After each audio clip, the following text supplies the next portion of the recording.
아마 여러분들 주보 안에 이렇게 질문지가 하나 넣어져 있을 텐데요. 이 시간 한번 질문에 한번 표시를 한번 해보시기 바랍니다. 볼펜 없으신가요? 다 가지고 계신가요?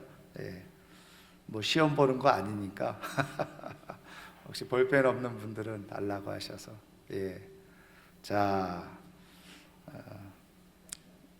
뭐 여러분 뭐 다 글씨 모르는 분이 없겠지만 1번 오늘날 세계 모든 저소득 국가에서 초등학교를 나온 여성은 얼마나 될까? 그냥 뭐 여러분들이 직관적으로 이렇게 느껴지고 생각되어지는 대로 답을 거기다 ABC에다 동그라미 하나를 하시면 됩니다. 자, 세계 인구의 다수는 어디에 살까? 저소득 국가에 사느냐 아니면 고소득 국가에 살겠느냐. 자, 3번입니다. 지난 20년간 세계 인구에서 극빈층 비율이 어떻게 바뀌었을까? 극빈층 2배로 늘었다, 거의 같다, 절반으로 줄었다. 자, 오늘날 세계의 기대 수명은 몇 세일까? 5번 오늘날 세계 인구 중 0세에서 15세 아동은 20억이다. 유엔이 예상하는 2100년, 지금으로부터 80년 후죠. 이 수치는 몇일까? 그러니까 아동의 수가 2100년에는 얼마나 되겠느냐, 이 얘기죠. 그 다음에 6번입니다. 유엔은 2100년까지 세계 인구가 40억 늘어날 것으로 예상하고 있습니다. 주로 어떤 인구층이 늘어날 것이라고 생각합니까? 아동 인구냐, 성인 인구냐, 노인 인구냐? 자, 그 다음에 7번. 지난 100년간 연간 자연재해 사망자 수는 어떻게 변했을까? 지금으로부터, 그러니까 1920년부터 지금 2020년이잖아요. 100년 동안 자연재해 사망자 수가 더 늘었느냐, 똑같느냐, 줄었느냐, 이렇게 묻는 거죠. 자, 8번 보겠습니다. 오늘날 세계 인구는 70억인데 분포도 여기 이제 지도 위에 이렇게 이제 비율로 그림을 표시해 준 겁니다. 70억이 거주하고 있는 분포 어느 게 맞겠느냐? 이제 A는 이 동아시아 쪽, 아시아 쪽에 다 치중돼 있다는 그림이죠. B는 그 아프리카 쪽으로 이렇게 또 좀 나눠져 있고, C는 이제 아메리카 쪽에 좀 있다. 뭐 이런. 자, 그 다음에 9번입니다. 오늘날 전 세계 1세 아동 중 어떤 질병이든 예방 접종을 받는 비율은 몇 % 정도 되겠느냐? 보통 어린아이들 예방 접종을 하잖아요. 근데 예방 접종 중에 어느 하나라도 받는 비율이 어느 정도나 되겠느냐? 자, 10번입니다. 전 세계 30세 남성 평균 10년간 학교를 다닌대요. 그러니까 지금 현재 전 세계에 평균적으로 30세 남성들이 학교를 10년간 다닌답니다. 그런데 같은 나이의 여성은 평균 몇 년을 다닐까? 지금 30세 여성들은 몇 년 동안 학교를 다니겠느냐, 이 얘기죠. 자, 11번. 1996년 호랑이, 대왕 판다, 검은 코뿔소가 모든 멸종 위기종에 등록되었다. 이 셋 중에 몇 종이 오늘날 더 위급한 단계의 멸종 위기종이 되었을까? 그러니까 뭐 이걸 알아서 하는 게 아니라 내가 그동안 뭐 들었던 거 뭐 생각나는 대로 하시라는 거죠. 자, 12번. 세계 인구 중 어떤 식으로든 전기를 공급받는 비율은 몇 %냐? 그러니까 어떤 식으로든, 어떤 식으로라는 게 뭐냐면 이렇게 발전기 같은 거를 다 동원해서 어쨌든 전기를 공급받는 비율 몇 % 정도나 되겠느냐? 자, 세계 기후 전문가들은 13번 마지막이에요. 앞으로 100년 동안 평균 기온 변화를 어떻게 예상할까? 더 더워질 거다. 그대로일 거다. 더 추워질 거다. 네, 다 하셨나요? 예, 다 하셨으면 채점을 하도록 하겠습니다. 예, 여러분들의 시험 점수를 자, 1번 답은 C입니다. C 60%.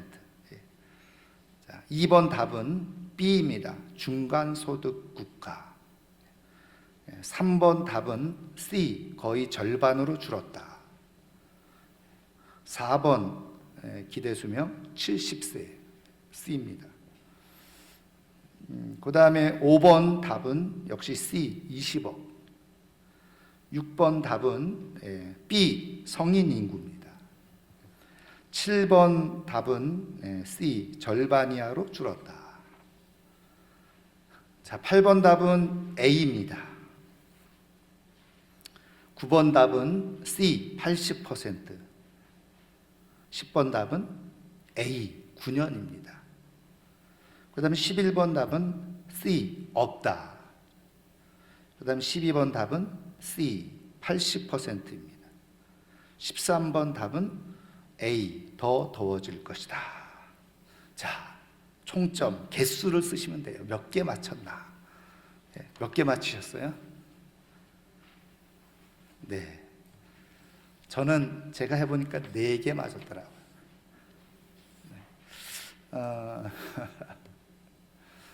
여러분들 몇 개 맞추셨어요? 네.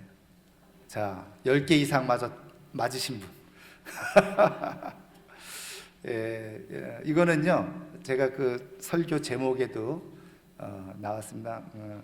팩트풀리스라고 하는 책에서 이런 질문을 한 건데요. 이런 질문을 전 세계에 있는 사람들에게, 특히 이제 지식인, 사회 지식인이라고 하는 사람들에게 이런 질문을, 이 똑같은 질문을 한 겁니다. 그랬을 때의 정답률은 몇 퍼센트였을까?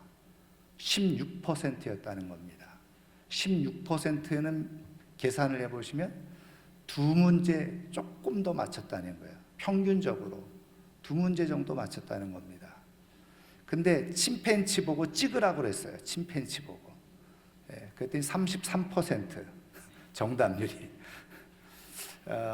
이제 이 그 팩트풀리스라고 하는 책을 쓰신 분이 한스 로울링이라는 분인데, 이 한스 로울링이 자기의 아들하고 며느리하고 같이 이제 책을 썼는데, 사실은 처음에는 한스 로울링이 이제 책을 썼죠. 그런데 이 책을 쓰다가 췌장암으로 죽어요. 그러니까 이제 아들과 며느리가 이제 아버지가 추구했던 것들을 다 알고 있으니까 같이 이제 최종적으로 책을 마무리하게 된 거죠. 이제 한스 로울링이라고 하는 사람은 스웨덴의 의사이자 또 통계학자입니다. 그래서 자신이 이제 이렇게 쭉 여러 가지 상황들을 접하고, 특별히 아프리카 같은 데 가서 자기가 이제 모잠비크라든지 이런 데 가서 이제 의사 활동, 의료 봉사도 하고, 이런 모든 경험을 토대로 해서 지금 가만히 보니까 사람들이 너무 잘못된 정보에 사로잡혀서 살아가고 있더라 하는 것을 발견하게 된 겁니다. 그래서 팩트 사실이잖아요. 풀 가득 찼다는 거죠. 팩트풀리스. 그래서 뭐라고 번역을 했냐면 사실 충실성이에요. 사실 충실성. 그러니까는 이 저자가 이 책을 쓴 의도와 목적이 뭐냐? 많은 사람들이 세계를 너무나도 암울하게 보고 있다는 거죠. 비관적으로 보고 있다는 거예요. 그러나 세상은 그렇지 않다. 통계적인 수치를 그대로 책에서 계속 제시하면서 그것을 이야기를 하고 있어요. 그러면 왜 사람들은 이렇게 많은 사람들이 틀린 정보를 가지고 그것이 진실인 양 사실인 양 믿고 그렇게 살아가게 될까?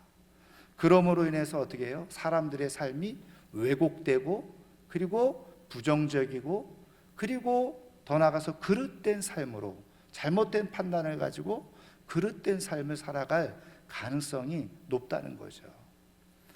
그러면 왜 사람들은 이렇게 잘못된 정보를 가지고 살아가느냐? 언론과 그리고 방송을 통해서 계속 편향적인 정보만 듣는다는 거예요. 그래서 계속 아프리카의 어려운 것만 계속 듣고 보다 보니까 다 아프리카 사람들은 어렵고 힘들고 그런 생각을 하게 된다는 거죠. 저희 작은 아들이 탄자니아로 봉사를 갔다가 얼마 전에 이 코로나 때문에 다 귀국하라고 해서 봉사단, 해외 봉사단 귀국을 해서 지금 자가 격리 중에 있습니다. 근데 아프리카 탄자니아 간다니까 다들 주변에서 걱정을 하는 거예요. 그래서 사실 우리도 잘 모르고 막 바리바리 막 이제 막 좋아하는 뭐 참치캔이니 뭐니 싸가지고 갔어요. 갔더니 거기에 다 있대요. 거기도 다 있어요. 전기도 들어오고 와이파이도 다 되고. 그러니까 우리가 아프리카 그러면 뭔가 사실은 고정관념, 잘못된 고정관념 속에 있는데 그것이 뭐냐? 편향된 상황과 광경만을 늘 생각하다 하고 보다 보니까 그렇게 생각을 하게 된다는 거죠. 그런데 방송이나 언론은 왜 그렇게 하느냐? 간단하다는 거예요. 그렇게 해야지만 사람들은 집중을 하게 된다는 거죠. 그러니까 너무나도 잘 알고 평범한 얘기만 자꾸 하면은 사람들은 지루해하고 식상해하고 관심이 없어진다는 거예요. 그러니까 뭔가 계속 아주 그러니까 전체 열 중에서 한 가지 그 부분만 확대해가지고 부각시켜서 자극적으로 얘기를 해야지 사람들이 본다는 거죠. 그런데 왜 이렇게 이것이 효과가 있느냐? 이제 이 한스 로울링 박사에 의하면 그것이 사람들이 가지고 있는 본능인데 그 본능의 부정적인 그런 모습들이 있다는 거예요.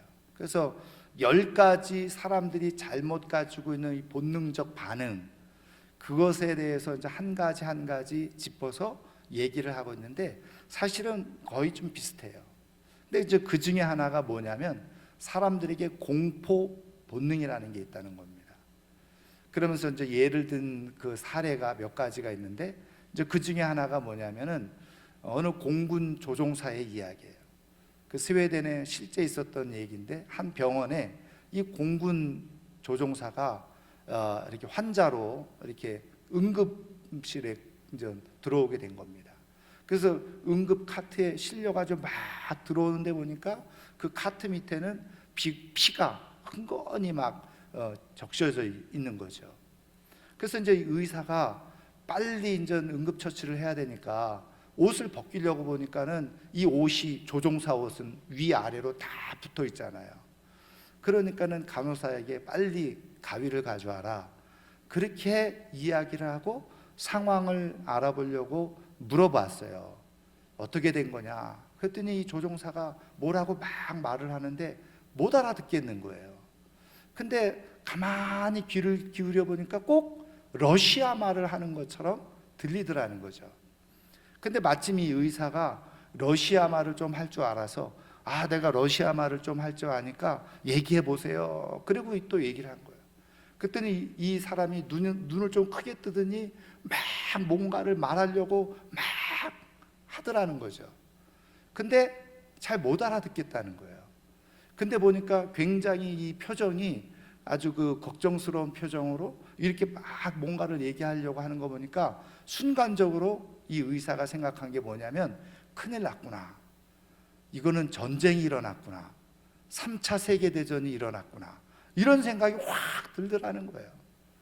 그런데 그때 마침 간호사가 가위를 가지고 온 거예요.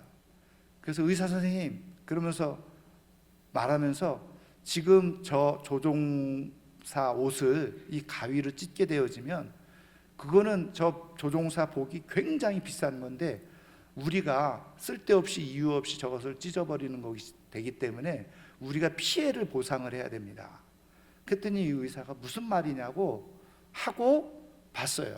그래서 보았더니 정신을 차리고 보았더니 이 사람은 러시아 사람이 아니라 스웨덴 공군 조종사였던 거예요.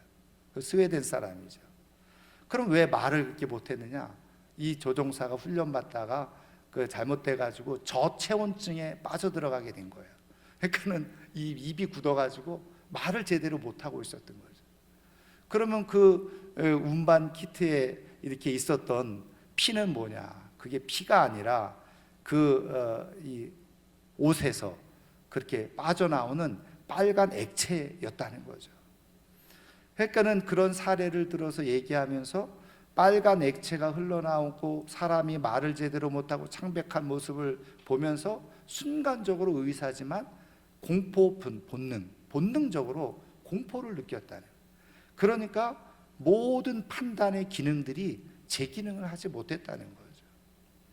말씀드린 것처럼 한스 롤링 박사가 이 책을 쓴 이유 중에 하나가 뭐냐, 이런 잘못된 본능에 반응을 하고 판단을 하게 되어지면 팩트, 사실을 정확하게 알지 못하고 살아가게 될 때 사람들의 삶은 그릇된 방향으로 나갈 뿐만 아니라 그릇된 기대를 가지고 삶을 살아갈 수가 있다는 거예요.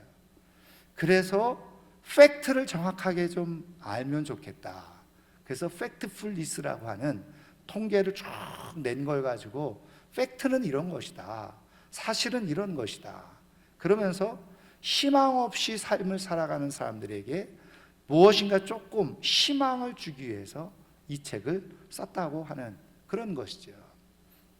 여러분, 저는 이 책의 내용을 이렇게 가만히 보면서 그런 생각을 하게 되어졌어요. 어쩌면 하나님께서 성경을 우리에게 주신 중요한 목적과 의도도 이 분의 마음과 똑같지 않을까. 하나님은 죄로 말미암아서 암울하게 살아가고 있는 이 땅의 사람들에게 진실이 무엇인지, 사실이 무엇인지 그것을 정확하게 가르쳐주고 알려주어서 우리가 죄로 말미암아서 희망 없이 절망 가운데, 낙심 가운데 엎어져서, 아니면 잘못된 인간적인 본능적 판단에 의해서 그릇된 생각에 또 사고방식에 사로잡혀서 잘못된 삶을 살아가지 않도록 하시기 위해서 하나님은 오늘도 성경을 통해서 우리에게 지금 진리와 진실을 말씀해주고 계시다는 거죠. 우리 하나님은 우리가 이 땅에서 삶을 살아가면서 잘못된 정보에 얽매여서, 그릇된 정보에 사로잡혀서 그릇된 판단으로 불행하게 살아가는 걸 원치 않으세요. 그래서 하나님은 오늘도 우리에게 정말 하나님의 진실이 담겨져 있는 하나님의 말씀을 우리에게 던져주고 계시는 줄 믿으시기를 주님의 이름으로 축원합니다.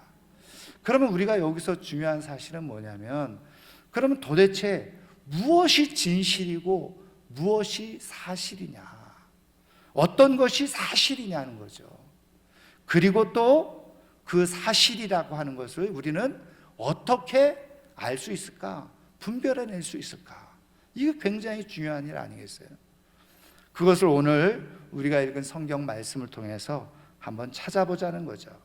여러분, 이미 2시간 걸쳐서 시편 42편의 말씀을 우리가 함께 살펴보았는데, 고라자손의 시라고 그랬죠. 그래서 하나님 앞에, 하나님 전에서 예배드리던 이 고라자손들이, 이 유다가 멸망하고 예루살렘이 멸망하고 성전이 무너지면서 바벨론 포로로 붙잡혀 왔다 그랬어요. 마음껏 그곳에서 하나님을 예배할 수 없는 그런 상황 가운데서 드린 그런 기도, 그리고 시였다고 그랬죠. 찬양이었습니다. 오늘 우리가 읽은 말씀 속에서 보면 역시 이 시인은 여전히 어떻게 해요? 큰 낙심과 불안 속에 있는 것을 우리가 볼 수가 있는데, 그 낙심과 불안의 중요한 요인이 무엇입니까? 여러분, 9절 말씀 보세요. 9절 말씀에 보면 내 반석이신 하나님께 말하기를 어찌하여 나를 잊으셨나이까? 어찌하여 나를 잊으셨나이까? 10절에 보세요. 내 뼈를 찌르는 칼같이 내 대적이 나를 비방하여 늘 내게 말하기를 내 하나님이 어디 있느냐 하도다. 그러니까 지금 이 시인이 처해 있는 상황 속에서 시인의 마음이 자꾸 무너져 내리고 낙심이 되고, 그리고 불안하고 실망 가운데, 절망감 가운데 놓여져 있었던 이유가 뭐냐? 바로 하나님께서 나를 잊으신 것은 아닐까, 이런 생각이 드는 거예요. 그런데 여러분, 하나님께서 나를 잊으셨다, 그것도 물론 우리가 굉장히 사실은 세상 하나님을 모르는 사람들은 이게 무슨 뭐 대수야 이렇게 생각할 수 있지만, 하나님을 믿는 우리들로서는 하나님이 나를 잊으셨다, 여러분 그것처럼 불안하고 고통스러운 일은 없는 거죠. 그런데 문제는 뭐냐면, 말씀드린 것처럼 하나님이 나를 잊으셨구나 이런 생각이 들 때, 여러분 우리들도 종종 신앙생활하면서 이런 생각이 들 때가 있잖아요. 아, 하나님이 정말 나를 기억하고 계시는가? 나와 정말 함께하고 계시는가? 이런 생각이 문득문득 들 때가 있잖아요. 그런데 바로 시인이 이제 그런 생각이 막 밀려오고 있는데, 옆에서 어떻게 해요? 사람들이 비방하면서 하나님이 어디 있냐? 너 하나님 있으면 한번 나한테 보여줘봐. 하나님이 진짜 계셔? 이렇게 말하는 거예요. 그러니까 야, 착각하지 말고 하나님이 너를 잊으신 게 아니라 하나님이란 분 자체가 없는 분이야. 근데 너는 마치 하나님이 있는 것처럼 자꾸 착각하고 그렇게 믿는다라고 말하고 있는데, 야, 하나님이 너를 사랑하시고 하나님이 너를 택하셨다고 한다면 지금 내가 이렇게 힘들어하고 고통스러워하고 어려워하고 있는데 왜 하나님이 너에게 아무 말씀 안 하시는 거야? 왜 나타나서 너를 도와주지 않으시는 거야? 하나님이 없기 때문에 그런 거야. 하나님은 꾸며낸 존재고 상상 속의 존재일 뿐이지, 하나님은 진짜 살아계시는 분이 아니란 말이야. 이렇게 계속 주변에서 사람들이 얘기하기도 하고, 자기도 모르는 사이에 그런 많은 사람들이 말하는 것에 마음이 자꾸 빼앗겨서 마음이 자꾸 무너지고 녹아버리는 거예요. 여러분, 믿는 사람들에게 있어서 하나님이 부정되는 것만큼이나 고통스럽고 슬픈 일이 없죠. 가슴 아픈 일이 없는 거예요. 그런데 내 마음이 자꾸 그렇게 자꾸 가버리는 거예요. 이게 얼마나 힘든 일입니까? 어려운 일입니까? 그런데 오늘 말씀해 보니까 이 시인이 그렇게 무너져가는 그런 마음을 다잡는 그런 역사가 일어나게 되어지는데, 그 비밀이 어디에 있느냐? 여러분 11절 말씀 보세요. 자, 우리 11절 말씀 우리 한번 다 같이 한번 읽어볼까요? 내 영혼아, 내가 어찌하여 낙심하며 어찌하여 내 속에서 불안해하는가? 너는 하나님께 소망을 두라. 나는 그가 나타나 도우심으로 말미암아 내 하나님을 여전히 찬송하리로다. 아멘. 우리가 여기서 깊이 살펴보고 집중해서 보아야 될 부분이 어디냐?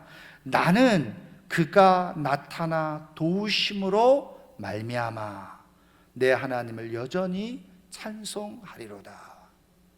지금 내 마음이 자꾸 낙심이 되고 불안한 상황 가운데 있어요. 하나님이 나를 잊으신 것은 아닌가? 그런 마음이 드니까 또 사단이 영으로 말이죠, 사람들을 통해서 하나님이 실제 존재하는 분이 아니고 사실이 아니고 가짜고 꾸며낸 존재고 상상 속의 존재고 등등 이런 말을 계속 들으니까 더 불안해지는 거예요. 자꾸 자기의 마음이 쪼그라들고 믿음이 없고 의심이 자꾸 드니까 더 낙심이 되어지는 거예요. 그런데 이때 시인이 고백하는 게 뭐예요? 나는 그가 나타나 도우심으로 말미암아 하나님을 찬송하리로다, 이렇게 고백을 하고 있어요. 여러분, 지금 이 시인이 자신이 하나님을 찬송하는 이유가 뭐라는 거예요? 하나님이 나타나 도우심으로, 이렇게 말하고 있죠. 여러분, 이 얘기는 거꾸로 말하면 이런 얘기입니다.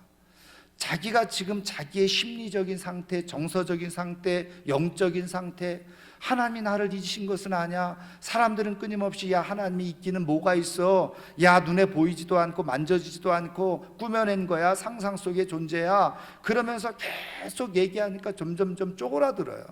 그러니까 예배 드릴 수도 없고 찬양할 수도 없는 거예요. 왜? 마음이 쪼그라드는데 거기에 무슨 예배가 드려지게 될 것이고 무슨 찬송이 나오게 되겠습니까?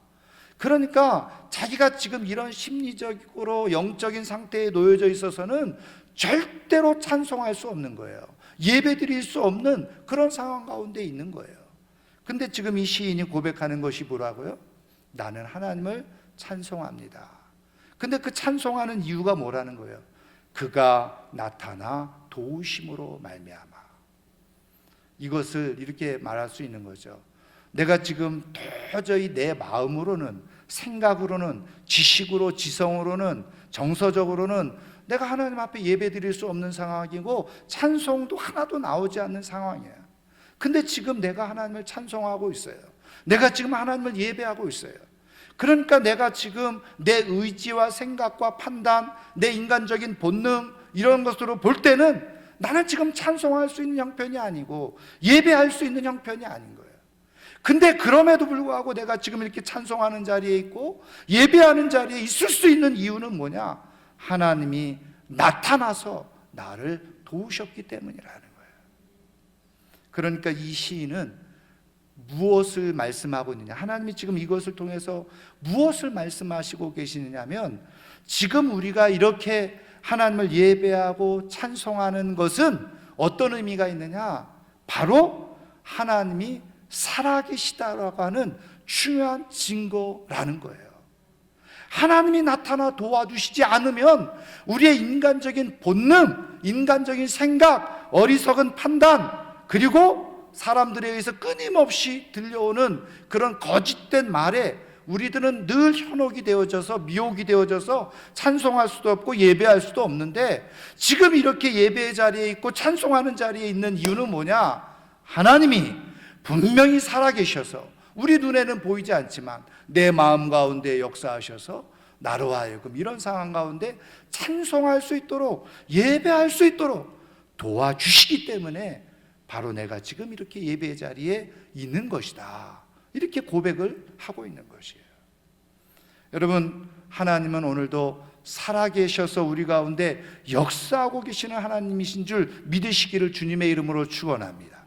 여러분, 이 세상에 존재하는 모든 것은 가변적이에요. 그러나 성경 말씀을 통해서 하나님께서 끊임없이 우리에게 말씀해 주시는 것은 이 세상에서 유일하게 변함없이 영원히 존재하시는 살아계신 분은 바로 하나님 한 분뿐이라는 거예요. 하나님은 오늘도 살아계시는 줄 믿으시기를 주님의 이름으로 축원합니다. 이 세상에 하나님만이 가장 확실하고 완전한 사실, 팩트인 것을 믿으시기를 주님의 이름으로 축원합니다. 그럼 하나님이 사실이라는 것을 어떻게 알 수 있다고요?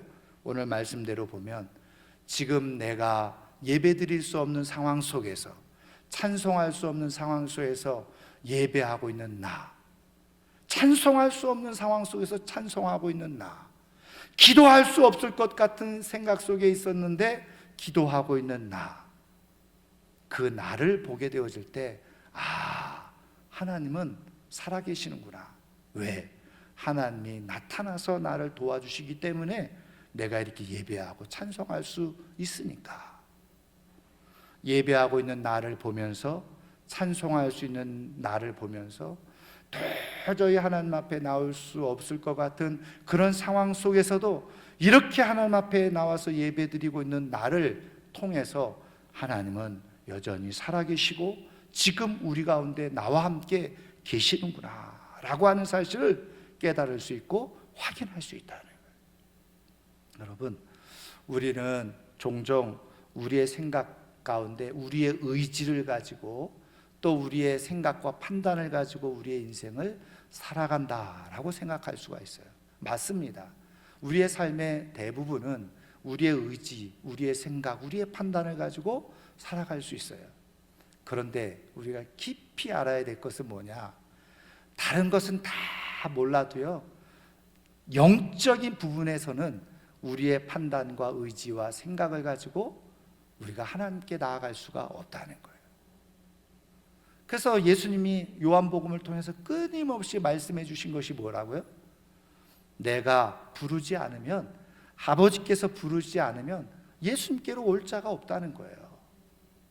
여러분, 다른 모든 우리의 삶에 우리는 삶을 살아가면서 판단, 생각, 결정, 그것이 내 의지와 판단과 생각을 가지고 다 살아갈 수 있고 살아간다고 생각하더라도 여러분, 최소한 영적인 부분에서 우리의 구원, 하나님을 아는 것, 그리고 하나님을 믿는 것, 그리고 하나님의 인도함을 받는 것은요, 우리의 의지와 선택과 결정으로 되어지는 것이 아니라 절대적인 하나님의 은혜로만 되어지는 사실을 믿으시기를 주님의 이름으로 축원합니다. 여러분, 그래서 시편을 보면요, 이러한 내용들을 고백해 놓고 있는 부분들이 많이 있는데 그 중에 우리가 하나 찾아보도록 하겠습니다. 여러분 바로 앞에 보세요. 자, 시편 37편 우리가 앞으로 넘겨보시면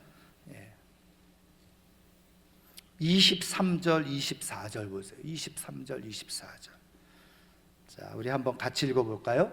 여호와께서 사람의 걸음을 정하시고 그의 길을 기뻐하시나니 그는 넘어지나 아주 엎드러지지 아니함은 여호와께서 그의 손으로 붙드심이로다. 아멘. 여러분 보세요.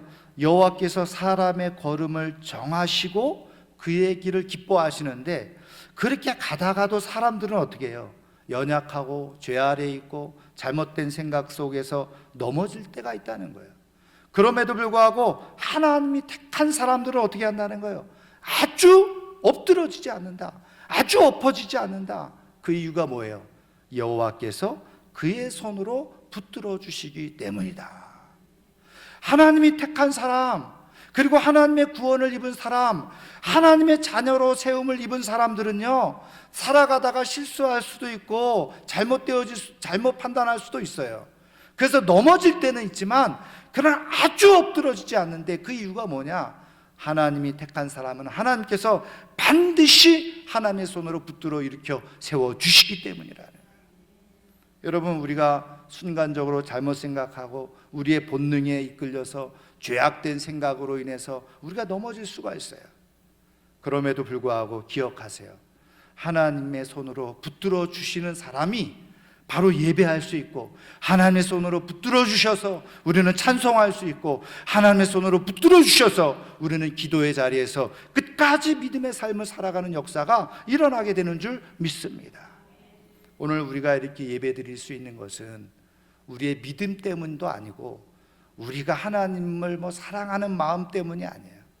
하나님께서 하나님의 손으로 우리를 붙들어 주고 계시기 때문에 하나님이 나타나 도우심으로 우리가 이렇게 하나님을 예배하고 하나님을 섬기면서 살아갈 수 있는 줄 믿으시기를 주님의 이름으로 축원합니다. 오늘 예배할 수 없는 상황에서 예배하고 있는 나, 찬양할 수 없는 상황에서 찬양할 수 있는 내가 바로 하나님이 살아계시는 중요한 증거이자 그리고 이유가 되어지는 거예요.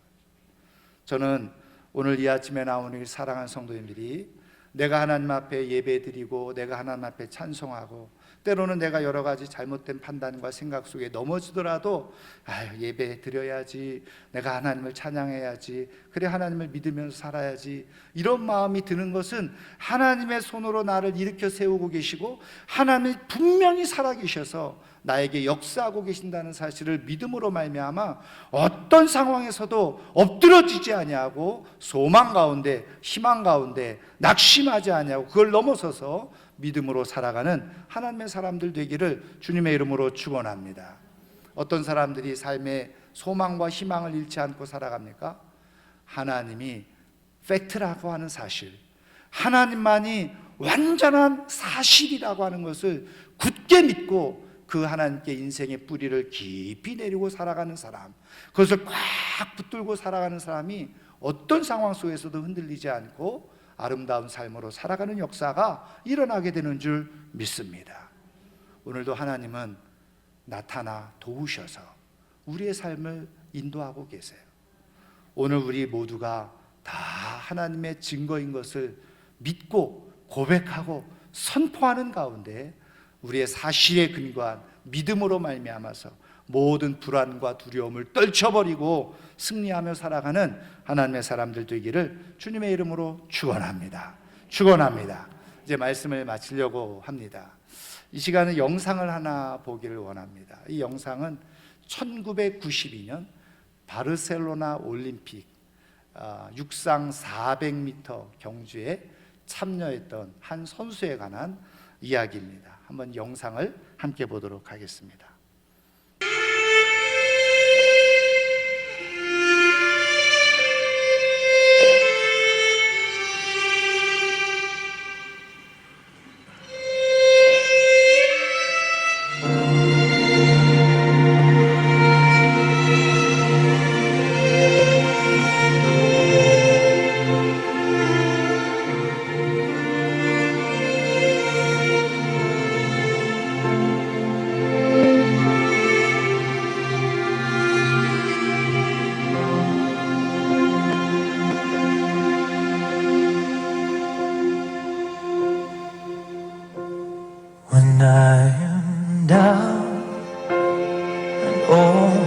soul so weary,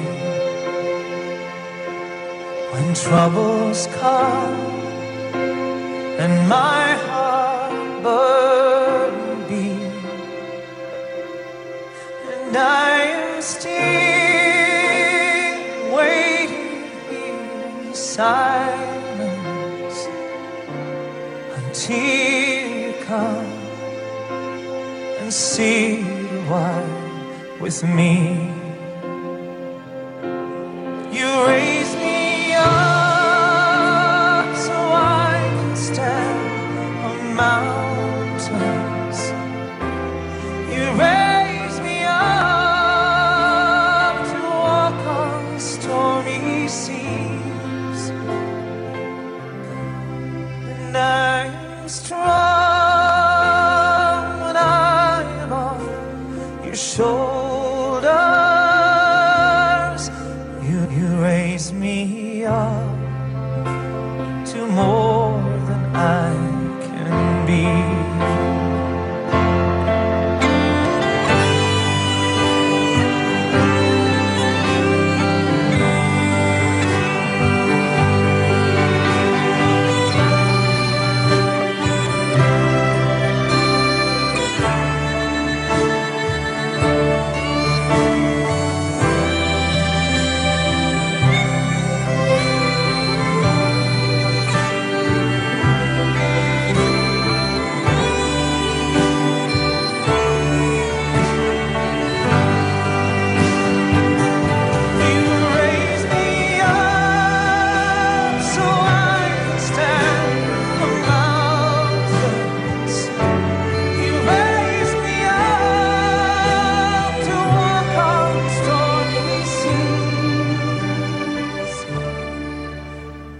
I am strong when I am on your shoulders. You raise me up to more than I can be.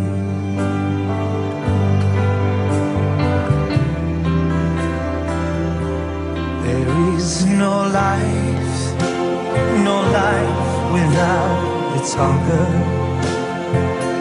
each restless heart beats so perfectly. But when you come, I'm filled with wonder. Sometimes I think I glimpse eternity.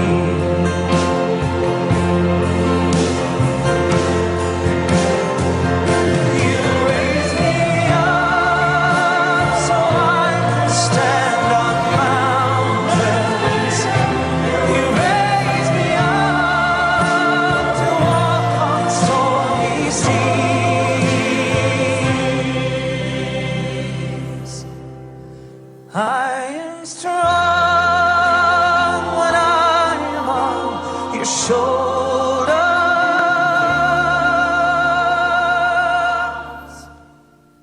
You raise me up to more than I can be. 네, 하나님은 끝까지 우리가 믿음의 삶을 살아가도록 나타나 도우시는 분이세요. 그 하나님을 의지해서 이 어려운 시기를 정말 멋지게 다 끝까지 완주해낼 수 있는 하나님의 사람들 되기를 소원하고 축원합니다. 축원합니다.